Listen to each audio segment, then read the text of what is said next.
이제 그러면 그럼 과연 이제 이 하가지 맞춤문화에서 아까 벽돌도 나오고 이 청동 시루도 나왔는데 누구 거냐 이게 이제 누구 거냐 그걸 규명해야 되죠. 여기서 우리가 하가지 맞춤문화라고 하는 그 말은 그 누구를 말하지 않은 그냥 객관적인 용어예요. 거기가 누구 것이 확실하면은 누구 거라고 말하면 되는 거예요. 하가지 맞춤이라는 말은 필요도 없는 말이에요. 그렇잖아요. 그게 거기가 누구 거야? 누가 사는 곳이야? 거기 정치는 누가 한 곳이야? 그 정치 권력, 정치체가 규명이 되면 우리가 하가지 맞춤이라는 말은 쓸 필요가 없어요. 지금 고주선이라는 말을 하기 싫으니까 하가지 맞춤이라는 말을 쓴 거고 홍산문화라는 말도 뭐예요? 신시배달이라는 말 하기 싫으니까 그냥 홍산문화라는 말을 쓴 거지. 이게 홍산문화니 뭐 하가지 맞춤문화가 고상한 말이 아니에요. 거기에 누가 있었어?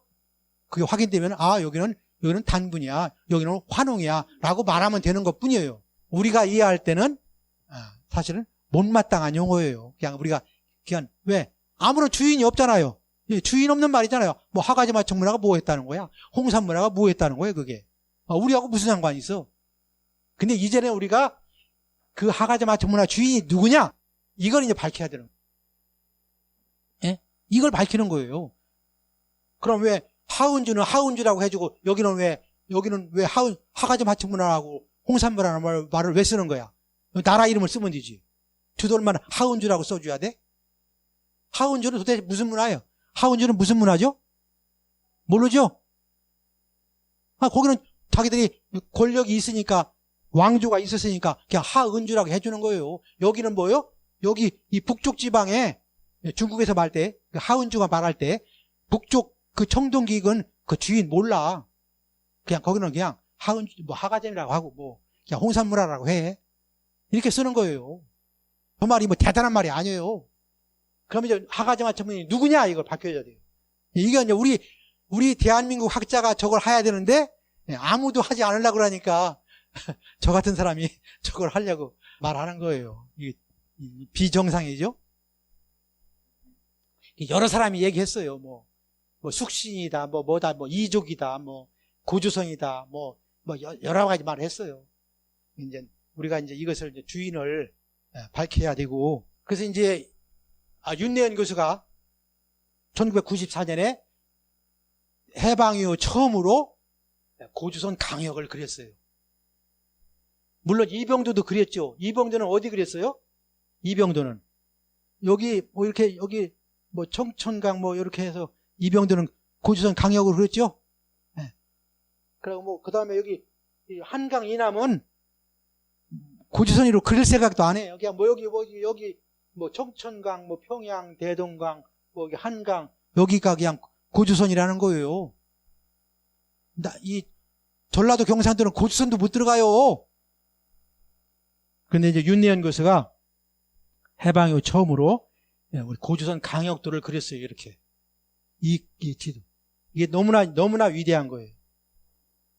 이것이 처음 지도 그린 것은 1986년에 윤내연 교수가 처음으로 그렸고 책으로는 1994년에 고주선 연구 책을 내면서 이 강역도를 그린 거예요. 이제 우리가 이 지도를 보고 이 고주선 강역을 보고 말할 수 있잖아요. 적봉, 여기가 적봉이에요. 적봉이 여기 있어요. 그러니까 여기 이제 우화량, 여기 적봉, 두패자, 여기가 하가점 하천문화죠. 이게 다 하가점 하천문화예요. 아까 뭐라고 했어요? 5,000개의 유적지. 이 그림이 이 하가점 하천문화 이 지도가 나오기 전에는 윤내연의 이 지도가 요즘 말로 뻥소리 들은 거죠? 여기에 이 유물이 하나라, 은나라, 주나라하고의 관계 있어요, 없어요? 네? 하은주는 저 밑에잖아요. 하은주는 저 밑에잖아요. 여기는 뭐 하나라, 은나라, 주나라고 관계 없어요. 지금 주인을 찾아줘야 돼, 주인을 찾아줘야 돼요. 이제 윤내연 교수는 이제 산동성은 이제 넣지 않았지만 그 주에 이제 신효화 교수가 산동까지 표현해서 고주선 영역으로 신효화 교수가 이제 산동까지 넣었지요. 그래서 윤내현 교수는 고조선을 뭐라고 평가했느냐? 고조선은 제후국을 거느린 봉건제 국가다. 이렇게 이제 윤내현 교수가 고조선을 정의를 했어요. 신용화 교수는 어떻게 정의했느냐? 단군은 제왕이었으며 고조선은 동아시아 최초의 고대 연방 제국이다 그랬어요. 고대 연방 제국이다 그랬어요. 점점 유물로 입증이 되고, 그러니까 우리가 이제 이 윤대현 교수의 이 고조선 강역을 우리가 이제 편안한 마음으로 볼 수가 있어요. 왜냐하면은 이 청천강 밑으로만 여기가 고조선이라고 배운 사람들이 지금 우리 역사학계의 주류를 장악하고 있는데 저렇게 뭐 적봉? 저런 얘기를 어떻게 해요? 제가 찾아보니까 윤치도라는 분이 단군 왕검이 제부족의 추대로 천자에 즉위하고 국호를 조선이라고 했다. 천자라는 말을 쓴 분이 윤치도예요. 단군을 천자라고 한 분이. 우리들이 항상 얘기하잖아요. 서울대 국사학과는 지금 뭐 하고 있을까? 국사편찬위원은 뭐 하고 있지? 동북아 역사재단은 지금 뭐 하고 있지? 한국학중앙연구원은 지금 뭐 하고 있지? 이걸 연구는 못 해줘도 방해라도 하지 않았으면 좋겠어요. 이 지도가 나오기 전에 윤내현 교수가 이렇게 그리니까 윤내현 교수를 뭐라고 했어요? 유사역사학자래. 아, 역사학자면 역사학자지. 유사역사학자가 뭐예요? 에? 근데 이제 이런 지도가 나오니까 이제 할 말이 없죠. 이게 사실 문자예요. 이게 우물정자 문자예요. 그래서 옛날에는 우물정자 가운데에 우물이 있다겠죠. 점을 찍어서 글자를 이렇게 썼어요. 이게 우물정자예요. 최초의 우물정자예요. 이렇게 썼고, 그 다음에 아까 말한 저와 용 외에도 이런 글자들이 지금 있어요. 제가 이제 앞으로 이제 해독을 할 건데 이런 글자들이 있고 또 이런 글자들이 있어요. 이런 글자들이 있어요. 그래서 지금 현재 그 아까 두패자 유적 청동시루 그 주변에 최소한 10글자가 있어요.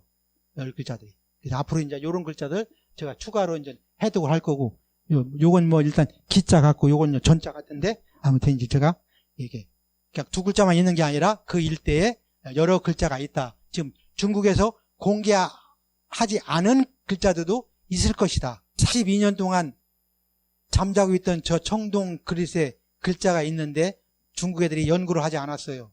제가 찾아서 연구를 했어요. 아무도 연구를 하지 않았어요. 그래서 이제 저와 용이 저 적봉에서 나왔는데요. 이미 중국은 북방에서 이 일대, 북방에서 청동기가 아니라 앞으로 많이 나올 걸 가정해가지고 중국에서 새로운 이론을 개발했어요. 선상문화론이라고 그래요. 선상문화론. 이게 새로운 동북공정이에요.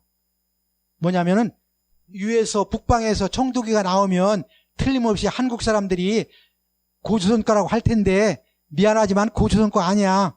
우리 여기 상나라 우리 조상들이 여기 살다가 내려온 거야 라고 한 게 선상문화론이에요. 지독하죠? 네? 이 나올 걸 대비해 가지고 저런 논리를 개발해 놨어요. 선상문화론. 한국 너희들 저 너희 거 아니야. 우리 조상이 살다가 내려온 거야. 이거. 저렇게 철저하게 대비를 하고 있는 게 중국이에요. 그러면 우리 학자들은 뭐라고 해야 돼요? 우리는 어떻게 얘기해야 되죠? 그래서 이제 신용화 교수가 딱 한 분이 그걸 얘기를 했어요. 여기에는 고조선 사람들 누구냐면 박족 한문으로 박달 이 여기는 본래 고조선 박족이 살다가 이렇게 동쪽으로 남쪽으로 내려왔다가 여기 있다가 은나라로 들어가서 이 각골 문화를 연 게 바로 우리 고조선 조상이다라고 이제 딱 신용화 교수 한 분이 저 대응 논리를 주장하고 있어요. 동북공정은 중국이 뭐 고구려 뭐 발해 다 중국의 지방 정권이라고 얘기하니까 우리 열심히 싸우라고 월급 주고 있는 동북아 역사재단은 그냥 꿀먹은 벙어리가 돼가지고 가만히 있죠. 우리가 이제 흔히 은나라 상나라 다 동이족 아니야 이렇게 말을 하는데 같은 동이족이라 하더라도 그렇게 할 필요 없어요. 앞으로 이제 각골문도 우리가 이제 우리식으로 해석을 하면 돼요. 결론을 말씀드리면 일단 뭐 저는 이번에 논문 쓸 때 이 두 글자가 고주선 문자의 가능성이 높다라고만 제가 썼어요. 저는 뭐냐? 천자가 조회받는 자리다.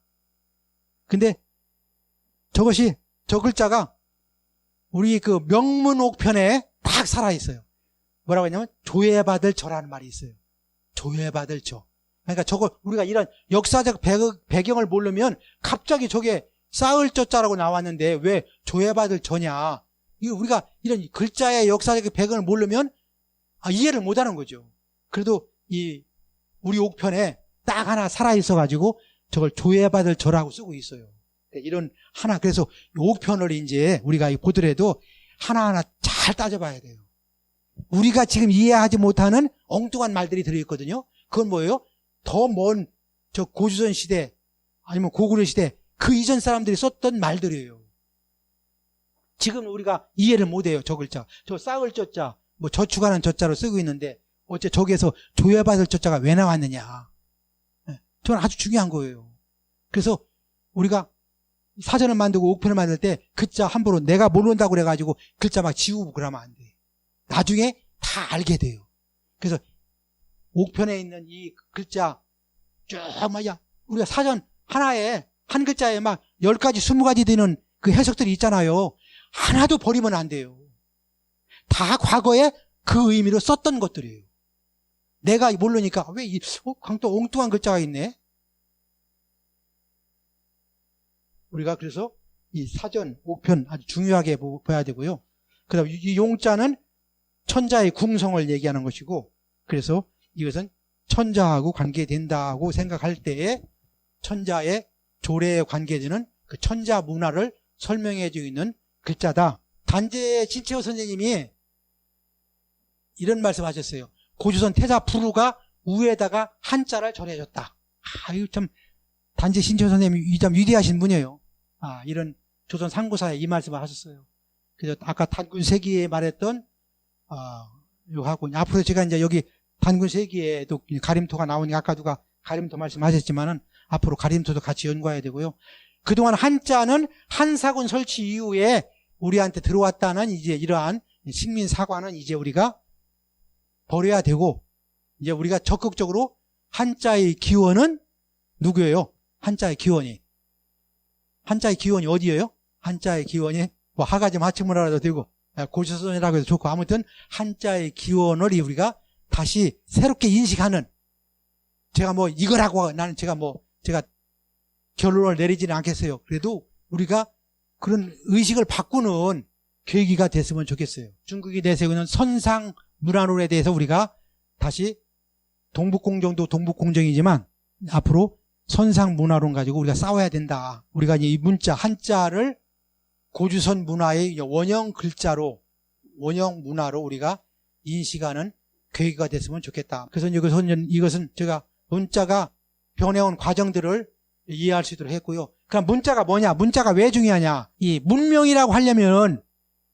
문명의 3대 요소가 있어요. 문자, 도시, 청동기. 우리가 고주선 문화가 고주선 문명이라고 승격하기 위해서는 문자가 있어야 돼요. 근데 우리는 이제까지 문헌에는 뭐 신지 문자다, 녹두 문자다, 뭐 문헌에는 뭐 우리가 고주선에 문자가 있다고 하고, 뭐 천부경도 뭐 녹두 문자로 기록했다, 뭘로 했다, 쭉 여러 가지가 있지만은 실증을 아무도 이제까지 우리 문자의 실증을 보여주지 못했어요. 이제까지요. 그냥 문헌에 있다더라 하니까 아무도 고주선에 문자가 있다는 얘기를 못해요. 이제는 제가 이 청동기 이건 위주도 할 수 있는 것도 아니고 중국 박물관에 있는 청동기에서 두 글자를 확인했으니까 이제는 고주선 문자를 우리가 말을 할 수가 있는 거죠.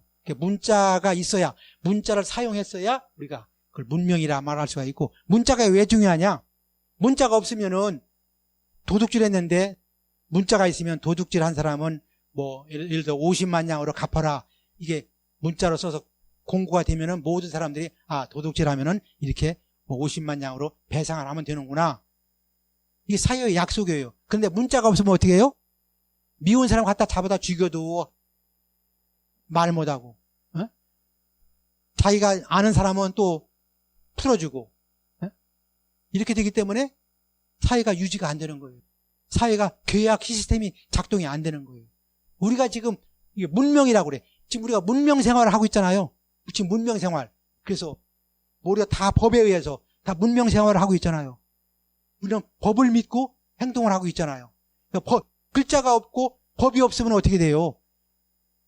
그건 야만이죠. 언제 어떻게 될지 몰라요. 나가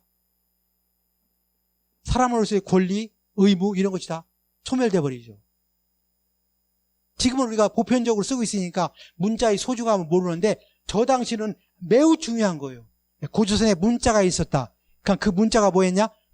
법에 그 문자로 법을 기록했다. 그러니까 법에 의해서 사회가 통제가 돼요. 계약을 돼. 이렇게 하면 이렇게 하면 되고 A가 하면 B가 되고 C가 되면 D가 된다. 이 계약의 법칙이에요. 이 계약의 법칙이 성립 안 되면 그냥 야만이에요. 야만. 그래서 야만을 문자가 있을 때 비로소 야만을 벗어나게 되는 거예요. 그래서 문명이라고 하는 거예요. 그래서 문자가 그렇게 중요한 거예요. 이전까지 고조선 역사를 아무리 고조선이 위대하고 강대하고 뭐 이 동북아를 다 거느렸어도 고조선이 문자가 없으면 뭐예요?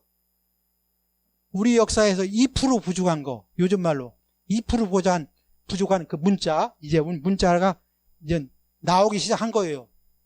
이제 나오기 시작한 거니까 우리가 그런 의미에서 문자가 상당히 중요한 거다. 문자 없이는 고조선을 말할 수 없어요. 그러니까 이전까지 이제 우리가 고조선 역사를 설명할 때 문자가 없었기 때문에 우리가 말할 때 힘이 없었던 거예요. 녹두 문자 창일의 조적섭이 제가 처음에 이거 제가 발견한 건데 아무튼 이런 글자가 있다고 문헌에 이런 글자가 있다라고 했지만 우리가 실물로 확인을 못했기 때문에 고조선 문자가 이제 인정을 받지 못했던 거예요. 이제 우리가 유물로서 청동기 유물로서 우리가 이제 실제로 증명할 수가 있는 거죠. 이제요. 오시라 교수가 제 논문을 보고 이렇게 평가했어요. 두패자 유적의 두 글자는 이후에 나온 은나라 각골문이나 금문으로 바로 이어지고 있어서 문자의 초기 형태로 볼 수 있는 가능성이 높다. 그리고 이것이 요하 문명의 초기 청동기 유적의 최대 밀집 지역이자 고조선의 초기 중심지로 보이는 지역에서 발견되었다는 것은 고조선 문자에 대한 많은 가능성을 열어주는 계기가 될 것이다. 이렇게 우시라 교수가 평가를 했어요. 저도 저 정도 수준의 말에 저도 동감을 하고요. 그러니까 앞으로 이제 우리가 고조선 문자를 더욱더 발굴해야 되고, 저 문자는 한 사람의 힘으로 되는 게 아니니까요. 그렇게 해서 앞으로 해야 될 것이고, 우리가 이제 문자 있는 무문자 고조선에서 이제 문자 있는 고조선으로 바뀌어야 되고, 고조선 역사도 지금 고조선이 10대 문화권에 들어가지 못하고 있는데 고조선 문화권이 10대 문화권에 이제 들어가야 되고, 그 다음에 이제 우리가 한자를 나무 글자라 보고 그렇게 한자를 더 이상 이제는 업신여기지 말고 멸시하지 말고 한자를 내 글자 내 나라 글자로 우리가 마음속에 받아들이는 포용하는 그러한 이제 계기가 돼서 마음이 열려야 되거든요. 열려가지고 쓰면은 그러면 뭡니까? 우리 조상은 지금 우리가 한자와 한글을 같이 쓰는 그런 두 가지 문자 생활을 하고 있잖아요. 우리 고조선 우리 조상들도 한자와 가림토 같이 썼구나. 이걸 우리가 알 수 있는 거예요. 그래서 우리가 가림토는 있다고 있다고 이렇게 나오고 했지만 앞으로 이제 가림토도 이제 발굴되고 그러면은 우리 조상들도 우리처럼 두 가지 문자 생활을 같이 했구나. 이것을 알 수가 있고 표문자와 표문자 그건 같이 써야 문화가 발달하고요.